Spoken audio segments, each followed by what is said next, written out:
Allora, torniamo in diretta con questa edizione straordinaria 20.09. Come anticipato durante il corso di questa giornata, siamo insieme al professore Giorgio Palù, docente di microbiologia e virologia all'Università di Padova, come ho presentato l'altra sera, luminare mondiale, quindi lo so, vabbè, però io lo devo dire perché è così. E non dico che in questo momento pendiamo dalle sue labbra, però come abbiamo bisogno di affidarci sempre a qualcuno, agli esperti, lo stiamo facendo molto in questi giorni per fare informazione in maniera corretta. Io ho annunciato anche la sua presenza, ci sono molte domande che stanno arrivando anche dai telespettatori tramite le pagine Facebook, eccetera. Quindi, innanzitutto, cosa vuole dirci, professore? Ma guardi, io vorrei cercare di fare chiarezza su alcuni punti, quello che conosciamo e quello che non conosciamo di questo virus. E parlerò da virologo, da uno che da più di 40 anni si occupa di virus che causano i tumori, virus endogeni, virus nell'ambiente, nell'animale, infezioni zoonotiche, e cercherò di interpretare, per quanto ci dice la biologia dei virus, quella che è la curva epidemica o cosa sta succedendo. Allora, io parlerei di fatti, di quello che noi conosciamo di questo virus. Questo è un virus nuovo, quindi che si affaccia per la prima volta sulla faccia della Terra, almeno colpendo l'umanità, la specie umana. Viene da un serbatoio enzootico, che è sicuramente il pipistrello, perché altri coronavirus, quelli del raffreddore, vengono dal pipistrello o dai roditori. È un virus che è più contagioso degli altri che l'hanno preceduto, soprattutto quelli che sono passati dal pipistrello all'uomo, come la SARS e la MERS, che epidemie che si sono estinte nel giro di un anno. La SARS, diciamo, cominciata a novembre, sempre in Cina, era un mercato di animali vivi, trasportata a Hong Kong, andata a Toronto, ma a giugno del 2003 era già estinta. Però la MERS a giugno però, era molto letale, con una letalità del 10%, che questo sicuramente non ha. La MERS, che è succeduta nel 2012, una letalità del 35%, si è fermata dopo un anno, c'è qualche caso sporadico in Arabia Saudita. Questo virus conosciamo dagli studi della Cina, perché è cominciata lì l'epidemia, quindi è un virus cinese.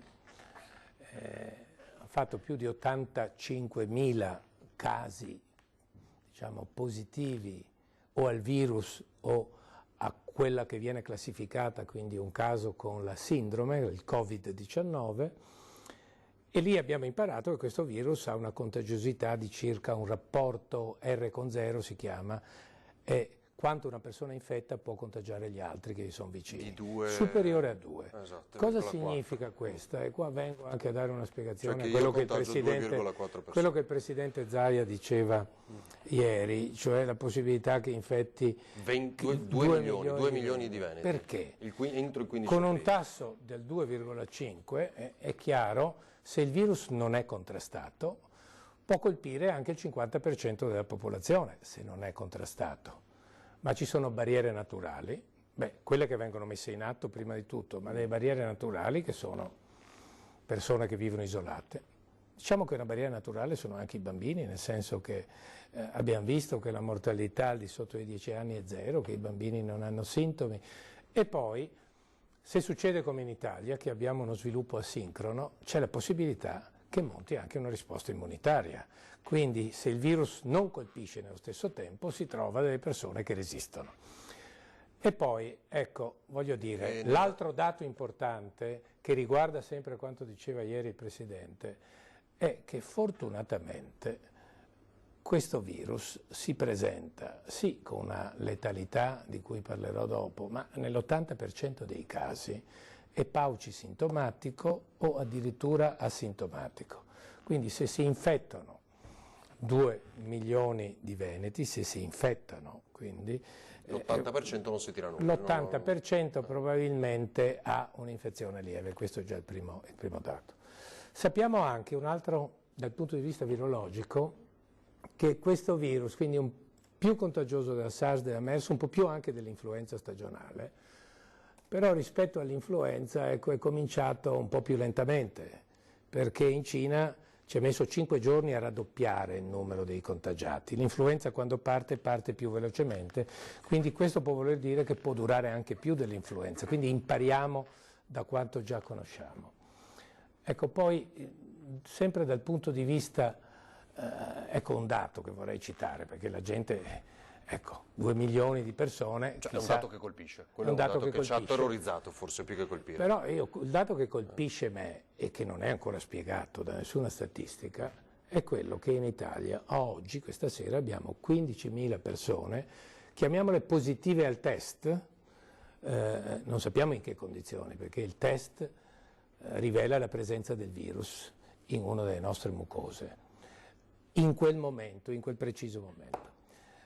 Ecco, quindi con 15.000 persone abbiamo oltre 1.300 decessi, quindi ci avviciniamo a un tasso di letalità che è del 10% quasi.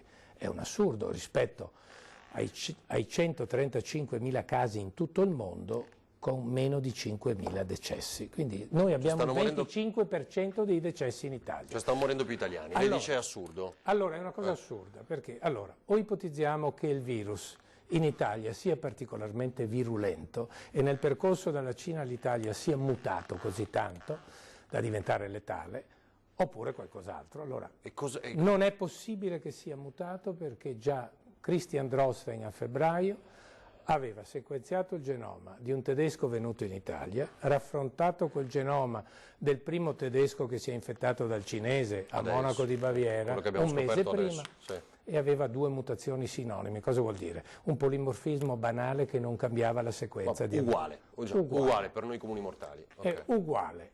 Abbiamo oltre 350 sequenze depositate nel database mondiale e questo virus varia di poco. Perché varia di poco? Perché diversamente dall'HIV, il virus che causa l'AIDS o il virus dell'influenza, questo è un enzima che ripara gli errori.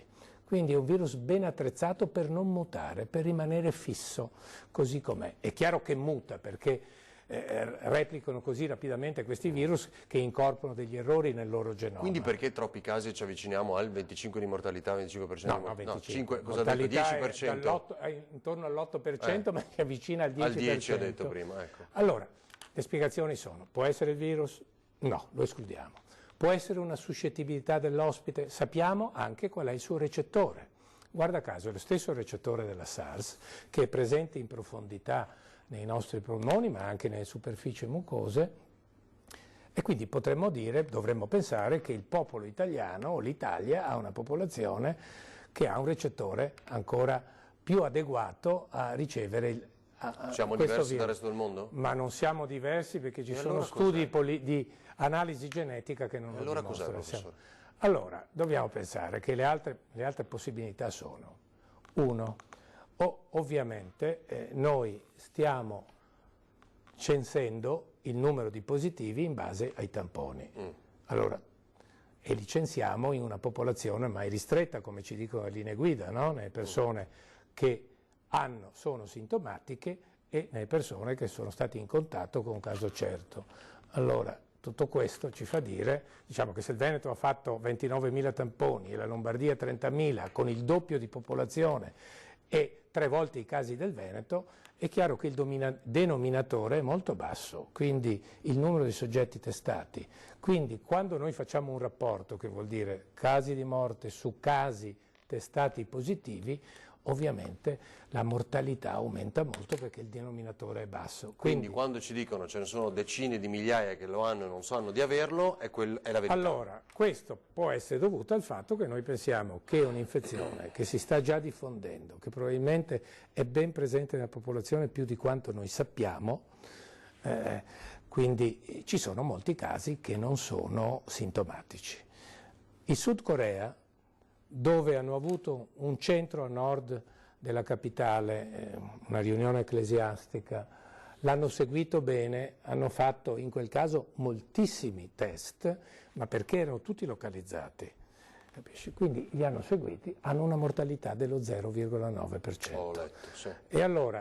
E poi la mortalità globale in Cina è 3% a Wuhan, 1% negli Hubei, quindi c'è qualcosa che non va. L'altra possibilità, quindi dicevo, non abbiamo censito bene, cosa si può fare? Oggi non possiamo fare i tamponi a tutti, perché cosa facciamo un saggio a milioni di popolazione?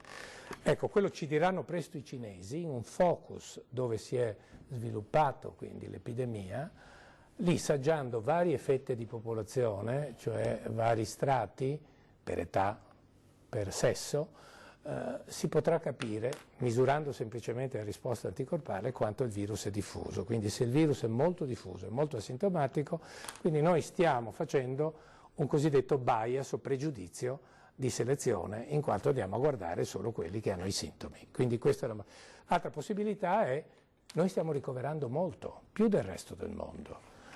I soggetti, però li stiamo mettendo in terapia intensiva però. Terapia intensiva al 10%, ma se lei guarda i ricoveri in terapia subintensiva, in reparti pneumologici e infettivologici, si avvicina al 50%. Quindi stiamo ricoverando troppo. Questo è un virus a diffusione nosocomiale, quindi ricordiamoci della infettare ulteriormente i Diamond medici. Princess, Sì. 700 Chiusi infettati con 500 infettati nella madre terra giapponese. Quindi abbiamo una melting pot, quindi una specie ci creiamo le condizioni adatte perché il virus si possa diffondere, essendo altamente contagioso. Però quelle persone, scusi professore, però quelle persone possono stare a casa allora? Quelli che sono in subterapia intensiva, come dice lei, possono stare a casa? Quello che hanno fatto inizialmente Germania, Francia, soprattutto la Germania, poi anche il Regno Unito, nelle prime fasi, quando era stata dichiarata l'epidemia in Cina, hanno costretto le persone che arrivavano a isolarsi in casa, quello che proponevano anche qui i governatori del nord. No? Quindi, sul quale avevano ragione. Sul quale avevano assolutamente ragione, quindi quello ci avrebbe sicuramente ritardato le cose e forse avrebbe fatto partire in maniera un po' diversa l'epidemia qui da noi. Ecco, l'altra possibilità, però tenderei ad escluderla, che abbiamo pochi mezzi, pochi respiratori in terapia intensiva, per cui c'è questa alta mortalità. Sappiamo che abbiamo una popolazione molto anziana, siamo credo col Giappone quelli che hanno più vecchi di tutto il mondo, e sappiamo anche che la mortalità, se guardiamo i dati di Borrelli, detti ieri, detti oggi, detto l'altro ieri, il 90% delle persone sopra i 70 anni. Anche questo non concorda con i dati della letteratura internazionale. Ecco, aspetti, cosa vuol dire? Che fa male e molto anche ai giovani? No, Intende dire questo? Che il 90% dei morti sono sopra i 70 anni. E perché lei dice che non concorda con il resto del mondo? Perché abbiamo più casi di soggetti anche nella fascia dai 30 ai 50 anni, mentre una letalità è quasi zero dai 10 anni in giù.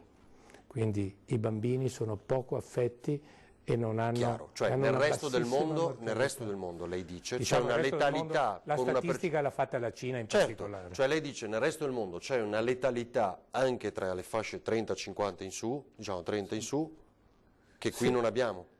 No, l'abbiamo anche qui, ma noi stiamo vedendo una faccia della popolazione che è quella anziana. Quindi 90% dei...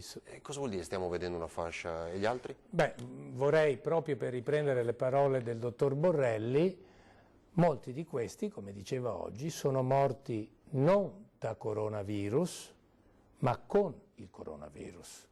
Quindi, quelli delle fasce più giovani? Questo l'ha detto. Quelle delle fasce più giovani? Io sto parlando degli anziani. Ah, degli anziani. Io sto affermando sugli anziani, perché abbiamo una mortalità impressionante sugli anziani. Cioè abbiamo sbagliato a categorizzarli come morti da coronavirus invece di dire con. Questo l'ha detto il dottor Borrelli, sì. Ma so per certo che vengono fatti i tamponi anche post mortem e quindi si trova il virus. Certo. Il virus circola in ambiente nosocomiale e quindi... Cioè in ospedale questo? Adesso so che l'Istituto Superiore di Sanità si fa mandare le cartelle cliniche per trovare se c'è un nesso, c'è una correlazione con questo tasso così alto di mortalità con qualche dato clinico. Sappiamo infatti che molte di queste persone hanno comorbosità e che in soggetti con patologia cardiovascolare ovviamente aumenta di molto la letalità da questo virus. Professore, io torno su quel passaggio sui giovani che lei ha fatto poco fa. Mi può aiutare a capirlo? Cioè, cosa intende? Che comunque così, se noi ricategorizzassimo le morti degli anziani come morti con e non per il coronavirus, abbasseremo quell'asticella includendo una diffusione maggiore in tutte le fasce d'età della letalità di questo virus, perché su questo dobbiamo includere della distribuzione, ma non della letalità. No, stiamo parlando di ricoveri. Ecco. Quindi diciamo i giovani. Però sa, noi abbiamo una letalità complessiva che è dell'8%. Allora, le volevo dire questa cosa, questo ragionamento da fare insieme a lei. Lei diceva di fatto possono non corrispondere, o meglio ad azione zero al 15 aprile potremo avere 2 milioni di contagi, che è quello che però ha detto Zaia di fatto. Quando invece ci sono state ulteriori restrizioni chieste, pretese, applicate, ulteriori che arriveranno nelle prossime ore, e quindi già noi stiamo vedendo, mi sembra di capire oggi, dai modelli che sono contestabili, diciamo criticabili, oggi meno persone in terapia intensiva in Veneto rispetto a quelle che ci aspettavamo se non avessimo fatto nulla, quindi comunque dobbiamo aspettare qualche tempo. Io ho capito così, professore, almeno se poi sì, su questo allora, ci aiuta anche lei. Non so se è il 15 di aprile, però stavo dicendo che la possibilità ecco, che tutti si infettano la vedo remota, perché, come dicevo, non solo c'è una barriera naturale che si instaura l'infezione, oltre a quella che stiamo imponendo oggi con, diciamo, chiamiamolo così, il domicilio coatto, esatto, o limitazione alle attività pubbliche, eccetera, eccetera.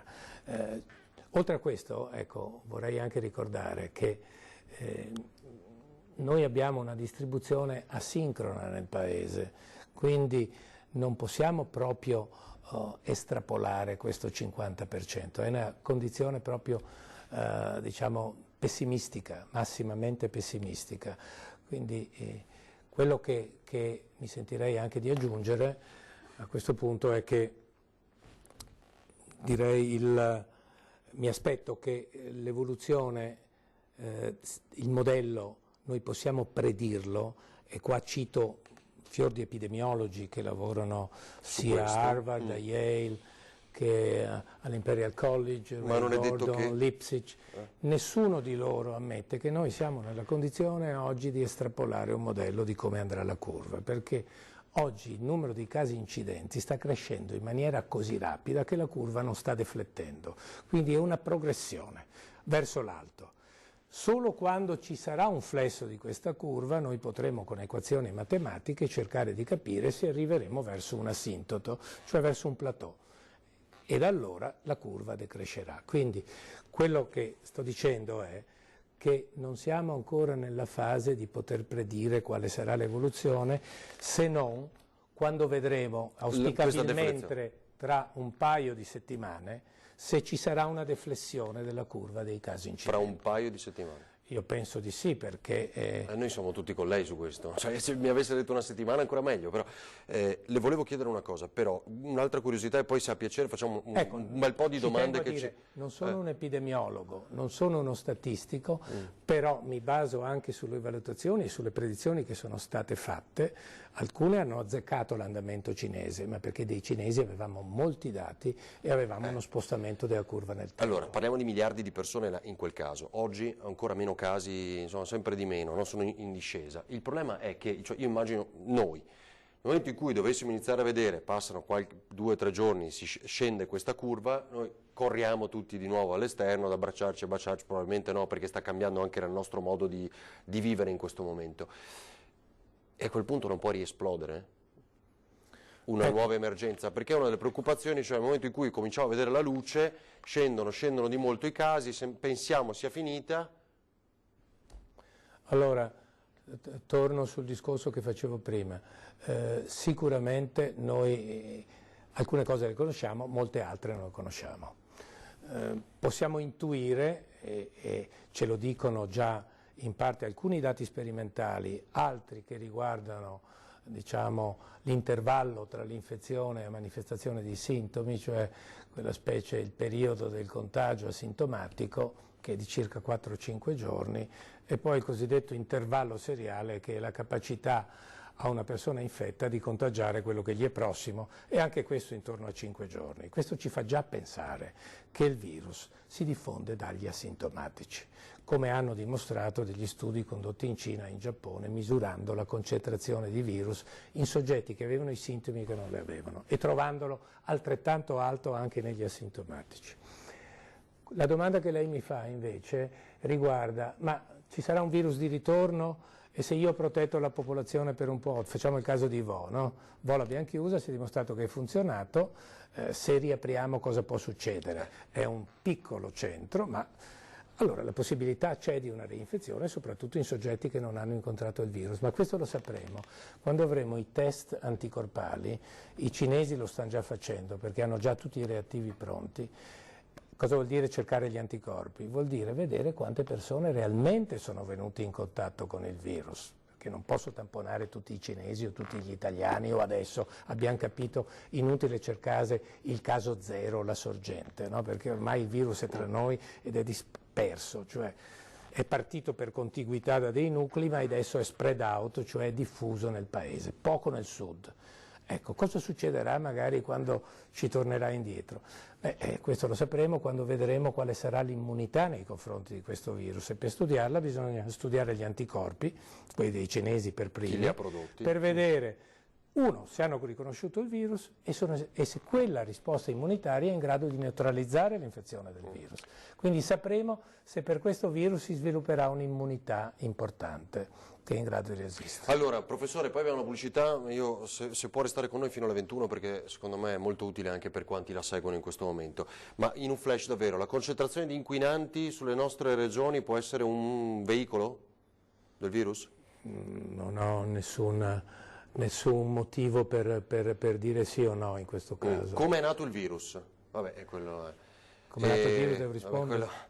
Come si comporterà come si comporterà in futuro?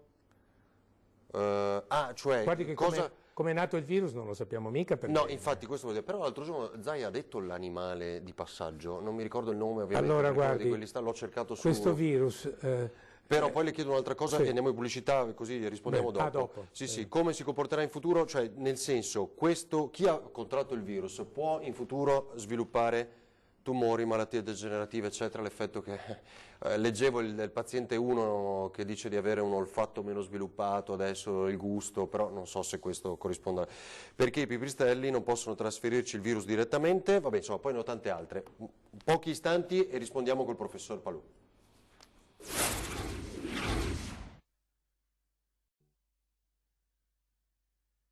Torniamo in diretta, professor Palù, io ne ho una valanga. Sono pessimista sì perché forse per l'aula del virus di ritorno, quando potremo tornare alla vita normale, ma queste sono, lei ha detto fra 2 settimane vediamo probabilmente il picco, giusto? Non vediamo il picco, cerchiamo di vedere se c'è una modificazione della pendenza della curva in modo di poter estrapolare dei dati di quando si estinguerà. In Cina l'hanno fatto, è durata 100 giorni, ma hanno usato misure molto drastiche di isolamento e anche misure sanzionatorie. Danno ai diabetici come categoria a rischio? Sì, questo, i primi diabetici, sono cardiovascolari i primi, no? Diabetici, asmatici, cardiovascolari, anche i metabolici, eccetera. Ma il diabete di tipo 1 insulino dipendente o diabete di tipo 2?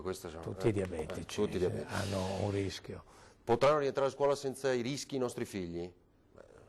Sì, perché c'è il tema su quanto resiste sulle superfici, perché allora poi è quello che abbiamo detto l'altra sera, no? Che dopo certo, mi pare che le avete dette e ridette. A una temperatura media di 21 gradi, già dopo qualche ora perde il 50% la possibilità. Lo ricordo io, professore, se sbaglio. No, invece sull'origine del virus forse qualcosa si può dire, no? Che è una domanda che c'era prima. Nel passaggio del pangolino, che infatti ci ricordano anche da casa, e anche Luca che mi ha scritto grazie. Come è nato il virus era una domanda di allora, sappiamo che anche i virus del raffreddore che abbiamo, ne abbiamo 4, alcuni sono stati scoperti nel 1960, tanto quando un collega si occupava di coronavirus mi ricordo che gli si diceva ma cosa ti occupi del raffreddore?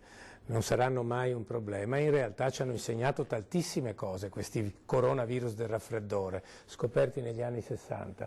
Guarda caso, anch'essi sono originati uno dal pipistrello e uno dai roditori. Hanno fatto il salto di specie qualche migliaio di anni fa e adesso convivono con noi e hanno un impatto stagionale. Nel 2005-2006 sia in Olanda che a Hong Kong ne hanno trovati altri 2. Interessante, quello olandese si chiama NL da Netherlands 63, che è lo stesso recettore del SARS-CoV-2, cioè di questo nuovo coronavirus, e anch'essi derivati dal pipistrello e dai roditori. Contatto col pipistrello? No, diciamo, allora, secrezioni, il pipistrello è un mammifero. escrementi o... Il pipistrello è un mammifero. E se l'ho mangiato? E se l'ho mangiato posso sono prendere il virus? contatti stretti in questi mercati, ma normalmente non è un passaggio diretto, è un passaggio indiretto, come ci ha dimostrato la SARS e la MERS. La SARS è avvenuto nello zibetto, che è un piccolo animale, si chiama palm civet in inglese, che hanno loro i cinesi e lo tengono sia per motivi alimentari che anche per allevamento, mentre il MERS è stato il dromedario. In Arabia Saudita, il primo caso, poi a Londra. I dromedari sono anche un segno di nobiltà e di ricchezza, quindi uno stato sociale per gli arabi, e quindi non se ne sono disfatti del tutto, tanto è vero che la MERS ancora episodicamente nel 2017 e 2018 è comparsa. Di questo virus invece l'unica cosa che sappiamo è che ha un 95% di omologia del suo genoma con un virus del pipistrello. Il pipistrello ne ha tanti di coronavirus. Questo si chiama anche un nome, questo virus nel pipistrello, si chiama RAT G13, ma come questo virus sia passato dal pipistrello è difficile fare un salto. Ecco, quindi bisogna andare nelle caverne dove ci sono i pipistrelli, prendere gli escrementi, quindi avere un contatto stretto. Poi si è trovato nel pangolino, ma si è trovato anche nel cane, quindi non è detto che sia il pangolino, non sappiamo ancora qual è con precisione l'ospite intermedio. Però aspetti, professore, perché se dice cane e poi scatta la paranoia, perché noi abbiamo detto che gli animali... C'è stato un caso riportato in Giappone, quindi... Sì, ma gli animali non ne possono soffrire? Ma non abbiamo nessuna evidenza, ma è chiaro che se andiamo a cercarli, quando sono andati a cercarlo nel mercato di Wuhan, da 500 campioni che ha fatto ambientali, solo 30 erano positivi. Quindi se per caso lo troviamo nel pangolino, non possiamo dirlo con certezza, perché questo è un caso. Quindi non sappiamo se sia l'ospite intermedio, mentre lo era sicuramente lo zibetto e lo era il dromedario, tanto che si è potuto studiare il virus della SARS e della MERS perché lo si studiava contemporaneamente nell'ospite intermedio per vedere quanto si differenziava. Però, lei dice, non possiamo sapere gli effetti che ha sul cane perché può averli allora, e soprattutto, siccome diciamo che gli animali non... È stato ritrovato, ho detto. Ah, che non vuol dire... Non conosciamo ancora gli effetti che ha sull'uomo. Quindi si immagini se un reperto occasionale di un animale, che sia il cane in Giappone o il pangolino in Cina, ci può con sicurezza dire uno se ha effetti o addirittura se quello è l'ospite intermedio. Lo vedo molto improbabile. Allora, Fabiola, tutti coloro che in questi giorni hanno raffreddamento o naso chiuso e cui il medico ha diagnosticato solo influenza sono potenzialmente dei sintomatici, potrebbero trasmetterlo, non è grave se questi non vengono messi anche loro in quarantena? Cioè, è chiaro, io credo che il consiglio, professore, sia per tutti, cioè se avete un raffreddore, tosse eccetera, stare a casa comunque. Assolutamente, certo, siccome stanno a casa anche i sani, immaginarsi di più questo. Il picco dell'influenza è già scemato. Ecco, quella dell'influenza diciamo normale. Ci può spiegare dopo quanti giorni si possono manifestare i primi sintomi, quali sono i più diffusi statisticamente? Febbre e tosse, come dicevamo l'altro giorno? Abbiamo detto anche questo, tempo di incubazione medio intorno ai 4-5 giorni, può oscillare da 1-2 giorni fino a 14, ecco perché si applica una quarantena di 14 giorni, e i sintomi più frequenti sono quelli che assomigliano ai prodromi dell'influenza: mal di gola, corizza, secrezione nasale, tosse secca e febbre. Ecco, il problema è l'evoluzione, che è diversa da quella dell'influenza. Quando si complica con la polmonite interstiziale, il virus scende in profondità nei polmoni, cosa che non fa di solito il virus dell'influenza, perché è un altro recettore, che è l'acido sialico, che è presente in tutte le cellule dell'apparato respiratorio, anche nel muco che noi secerniamo, e quindi si blocca prima. Si blocca prima. Senta, e quindi potrei avere solo tosse senza avere febbre?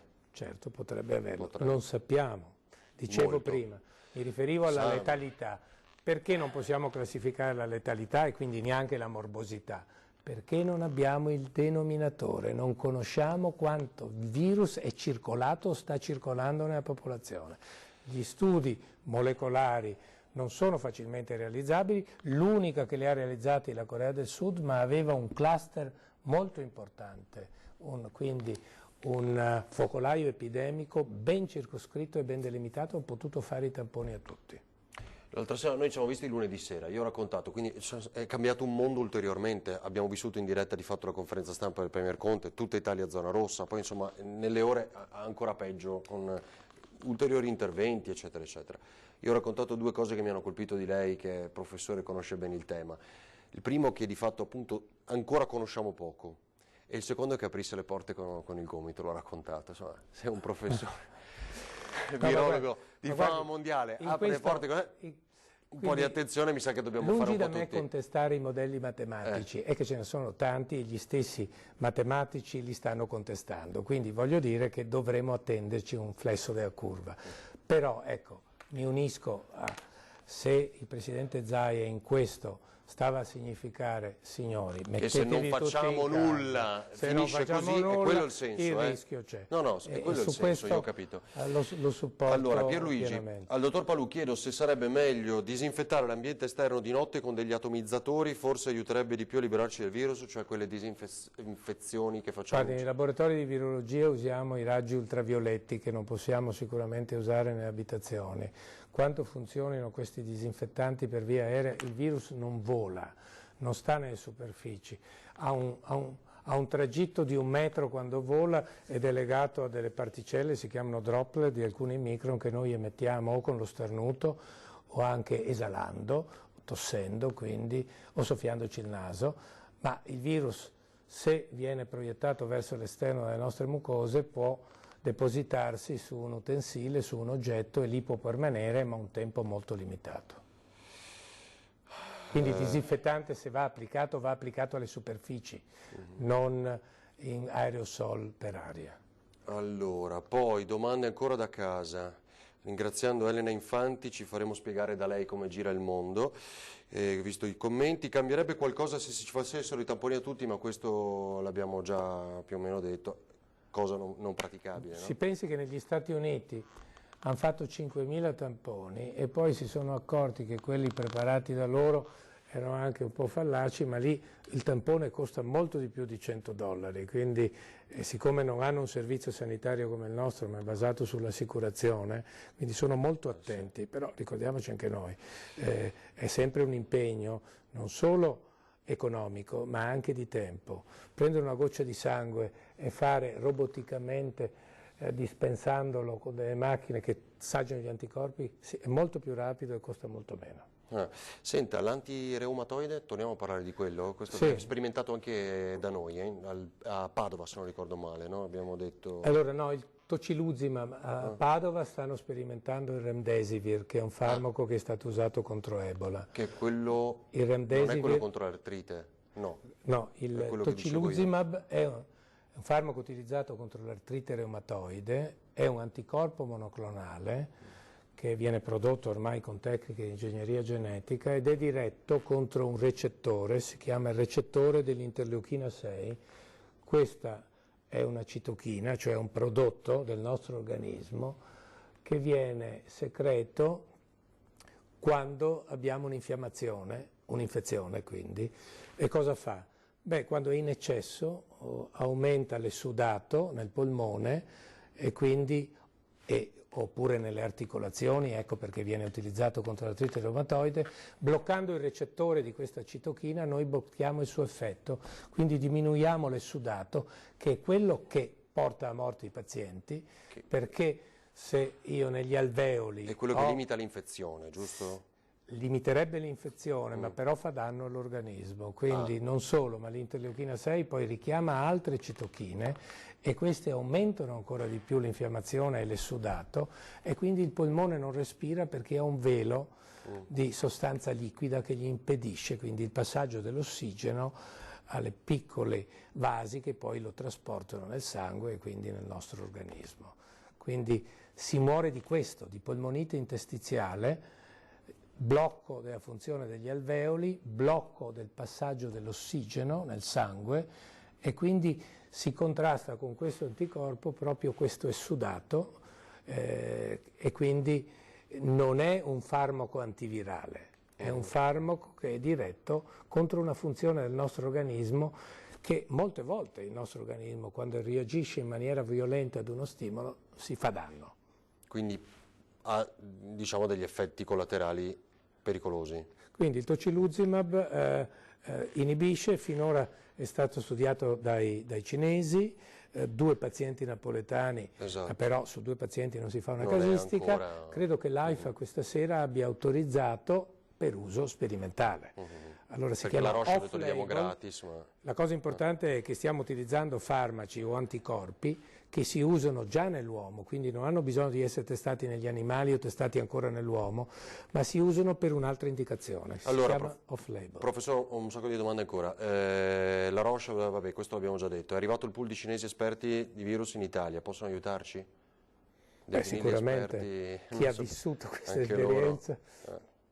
Le mascherine sono monouso, ce ne sono poche, come bisogna fare per disinfettarle? Abbiamo sentito ieri sera qui da Zaia che il Veneto pensa di autoprodursele, no? Perché non c'è altro modo. Lei sa qualcosa in più su questo? No, ha già risposto il Presidente. Sono monouso, giusto? Sì, sono monouso, però lei capisce che usarle monouso non è così facile. Come possiamo disinfettarle? Non si possono disinfettare. Allora, la mascherina funziona in quanto impedisce il trapasso, soprattutto dal soggetto infetto, di goccioline di aerosol. Quindi il virus non vola nell'aria, altrimenti passerebbe la mascherina. È trasportato ancorato a queste secrezioni. Servono misure più drastiche? Bisogna chiudere le attività produttive, professore? Mi Lei mi ha detto misure uguali per tutta Europa, no? Come quelle in Italia. È auspicabile che anche l'Europa si renda conto. Adesso stiamo vedendo cosa succede in Spagna, in Francia e presto in Germania o nel Regno Unito. Boris Johnson ha detto abituatevi. Gli inglesi hanno un altro approccio, lasciano a casa il vecchietto con la bombola di ossigeno. Che infatti è una delle... Boris Johnson ha detto abituatevi a dire addio ai propri cari, insomma il rischio è questo. L'uomo che scende a fare l'orto di casa in area isolata, questo... No, cioè, non sono rischi, ma insomma adesso io le faccio le domande come ho detto l'altra volta anche dell'uomo della strada perché dobbiamo dare spazio ai nostri telespettatori, compreso quelli che sono andati a camminare settimana scorsa a Jesolo in montagna. Hanno sbagliato? Comunque sono all'aria aperta? Se sono andati in affollamento dove c'erano tante persone, certo che hanno sbagliato. Gli esempi pratici chiamano in continuazione perché chiaramente oggi sono diventati tutti sportivi, vanno tutti a correre a camminare, insomma stare chiusi in casa è difficile. Chiamano anche tanti infermieri preoccupati, dicono che non ci sono dispositivi di sicurezza. Cosa può dire su questo? Non so, non ho titolo per parlare di questo, dipende dall'approvvigionamento e dipende dall'istituzione. Dove vanno smaltite le mascherine? Ci chiedono anche questo. Beh, sicuramente quando le smaltiamo, sono rifiuti speciali? Se siamo a casa, no, non credo che abbiamo la possibilità di metterle in rifiuti speciali. Ma sicuramente trattate nel modo in cui vengono trattati, diciamo, i rifiuti più a rischio. Classica domanda, professore, poi sa che noi abbiamo dovuto smentire la fake news anche di quanti hanno cardiopatie, problemi di questo tipo e qualcuno diceva di sospendere i farmaci perché avrebbero avvantaggiato la diffusione del coronavirus, quindi... Quali farmaci? Questo non lo so, è stato smentito ufficialmente dall'ordine dei medici perché evidentemente circolava una fake news di questo tipo, chi è cardiopatico, chi ha problemi cardiovascolari deve continuare a prendere i farmaci, esattamente. Dunque aspetti perché ce n'è un'altra, quanto può durare il virus? Qualcuno ci scrive anche i famosi 21 giorni perché a un certo punto abbiamo letto anche di quello. Quanto può durare il virus? Bastano i 14 giorni di quarantena? Sì, dovrebbero bastare. Ho detto che la mediana di solito è intorno ai 4 giorni e mezzo. Prendere degli integratori, anche questo dice, la vitamina C, sa quante ne circolano di queste? Le vitamine, la vitamina C. Beh, prendo anch'io un po' di curcumina, di capsaicina, mangio il peperoncino, male non fa, i lamponi, i mirtilli. Ma questo lo fa sempre o lo fa in questo periodo? No, lo faccio sempre. Vabbè, allora siamo in due. Io sono a contatto con mio papà che è oncologico, metto la mascherina e mi lavo le mani. Può bastare mantenere anche le distanze? Mantenere anche le distanze. Dopo quanto tempo non è più un infetto un asintomatico, l'abbiamo detto? No, questo è un'altra delle cose che non sappiamo bene, perché cioè un asintomatico potrebbe durare... Nell'influenza conosciamo bene che diciamo, il periodo di contagiosità dura durante i sintomi per una settimana, 10 dopo i sintomi o intorno ai sintomi, mentre qui non sappiamo per quanto si prolunghi.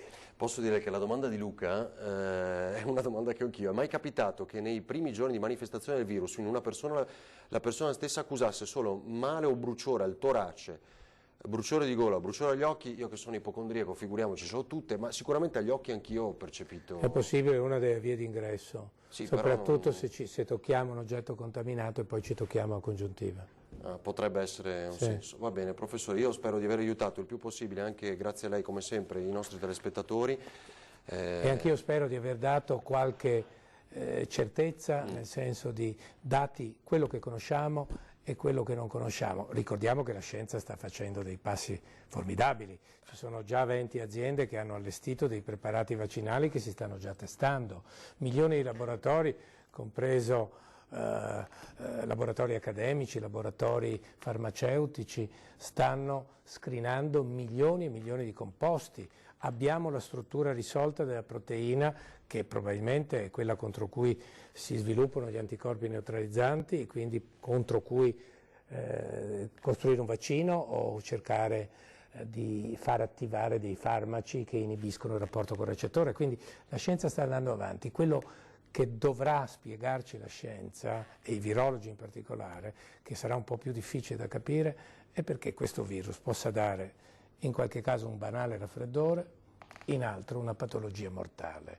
Se questo dipende dal virus, questo virus ha una ventina di geni e 15 di questi geni sono tutti tesi a far lavorare meglio il virus e a contrastare le difese del nostro organismo. Quindi questi studi richiederanno più tempo degli altri, ma da questi studi capiremo qual è il meccanismo con cui il virus fa la malattia, produce l'effetto dannoso e anche come interferisce col nostro sistema immunitario, perché ricordiamoci che è il miglior sistema che abbiamo per antagonizzare i virus. E anche quello che speriamo e riteniamo che questa, ovviamente siccome è stata dichiarata pandemia l'altro ieri, e le pandemie non sono come le forme epidemiche limitate nel tempo, quindi abbiamo visto quella del 2009 dell'influenza cominciata ad aprile in Messico e nella Baja California e poi è durata quasi un anno, quindi dobbiamo attenderci che questo contagio un po' alla volta prenda i vari continenti, li ha già presi tutti tranne l'Antartide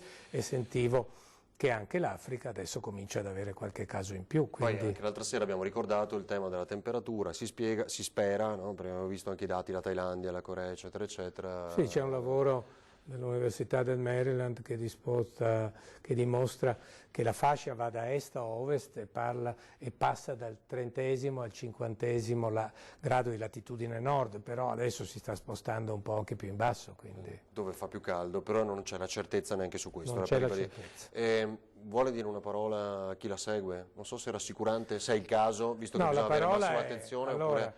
non pensate che avremo tutti questi morti, soprattutto, ecco, quindi non vi deve preoccupare la letalità e questo tasso di letalità, perché secondo me è falsato da un bias, da un pregiudizio di selezione, di campionamento, di come vengono testati i soggetti. E poi abbiamo detto le altre condizioni che possono influire su questo dato, cioè l'alta ospedalizzazione, bisogna vedere poi le attrezzature di cui sono dotate queste rianimazioni. Ecco, quindi non preoccupatevi, questa non è la SARS, non è la MERS, non è l'Ebola, non è l'Lassa fever e non è neanche la spagnola. Quindi io direi che seguiamo le istruzioni, però comportiamoci in modo tale, sapendo bene che se noi non facciamo qualcosa, come dicevo all'inizio, per bloccare questa diffusione, siamo tutti responsabili. Quindi, e qua mi unisco, quindi se la potenzialità teorica esiste dei 2 milioni di infettati nel Veneto, anche se molti saranno asintomatici, la maggior parte, ecco, ricordiamoci, è nostro compito bloccarla. Grazie. Quindi... professore, torni quando vuole, massima disponibilità ovviamente da parte nostra. Grazie a chi ci ha seguito, restate in nostra compagnia, buona serata.